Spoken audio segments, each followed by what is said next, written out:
आजपासून राज्यात निवडणुकीची आता रणधुमाळी सुरू होणार आहे आणि राज्यातल्या 246 नगरपालिका आणि 42 नगरपंचायतींच्या निवडणुकीसाठी उमेदवारी अर्ज भरण्याची प्रक्रिया ही आजपासून सुरू होणार आहे। 17 नोव्हेंबर हा अर्ज भरण्याचा शेवटचा दिवस असणार आहे। महाविकास आघाडी आणि महायुतीतल्या घटक पक्षांमध्ये राज्य पातळीवर युती आघाडीबाबत कुठलाही ठोस निर्णय झालेला नाहीये आणि त्यामुळे या निवडणुकांमध्ये अनेक नवी समीकरणं जुळून येण्याची शक्यता आहे। तर नगरपालिकांसाठी 2 डिसेंबरला मतदान होणार आहे आणि 3 डिसेंबरला मतमोजणी होणार आहे। निवडणुकीची ही सगळी प्रक्रिया कशी असणार आहे तेही आपण पाहणार आहोत। आपण या संदर्भातली सगळी माहिती पाहूया। काय नेमके महत्त्वाचे मुद्दे, तर उमेदवारी अर्ज प्रक्रिया 10 ते 17 नोव्हेंबर या कालावधीमध्ये होणार आहे। 17 नोव्हेंबर शेवटचा दिवस आहे, तर अर्ज माघार घेण्यासाठी 21 नोव्हेंबर पर्यंतची ही तारीख दिली आहे। मतदान होणार आहे 2 डिसेंबरला। या काही महत्त्वाच्या तारखा आपण पाहतोय मिनी विधानसभेच्या या रणसंग्रामातल्या। मतमोजणी असणार आहे 3 डिसेंबरला। त्यामुळे आता निवडणुकीच्या प्रचाराचा धुरळा आणि ही सगळी रणधुमाळी आता सुरू झालेली आहे। आणि या संदर्भात आणखी सविस्तर तपशील जाणून घेऊया। आमचे प्रतिनिधी प्रताप नाईक आपल्याबरोबर थेट कोल्हापूरमधून जोडले गेले। जाऊया आपण कोल्हापूरमध्ये। प्रताप, आजपासून ही रणधुमाळी सगळी सुरू होतीये, कारण अर्ज भरण्यासाठी आजपासून सुरुवात होतीये। काय नेमकं एकंदरीत चित्र कोल्हापूर जिल्ह्यामध्ये दिसतंय? काय नेमकं सगळे राजकीय वातावरण तापलेलं दिसतंय?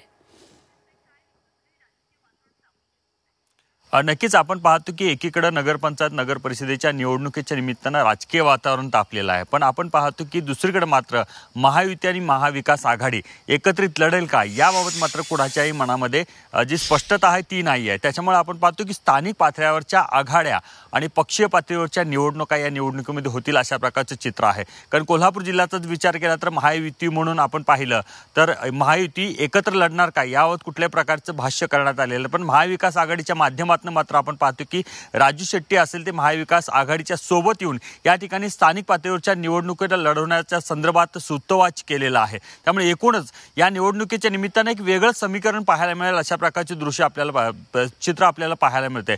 दुसरी गोष्ट अशी आहे की कोल्हापूर जिल्ह्यातल्या ज्या काही नगरपंचायत नगरपालिकाच्या निवडणुका आहेत त्या एकूणच आपण पाहतो की अतिशय तुल्यबळ अशा प्रकारच्या होतील असं प्रकारचे चित्र दिसते। कारण आपण पाहिलं की कागल जे नगर परिषद आहे त्या ठिकाणी आपण जर पाहिलं तर तुल्यबळ अशा लढती नेहमीच गटातटाच्या राजकारणाच्या अनुषंगाने होत असतात। याही वेळेला तशा प्रकारचं चित्र दिसेल का याकडे संपूर्ण जिल्ह्याचं लक्ष लागून राहिलेलं आहे।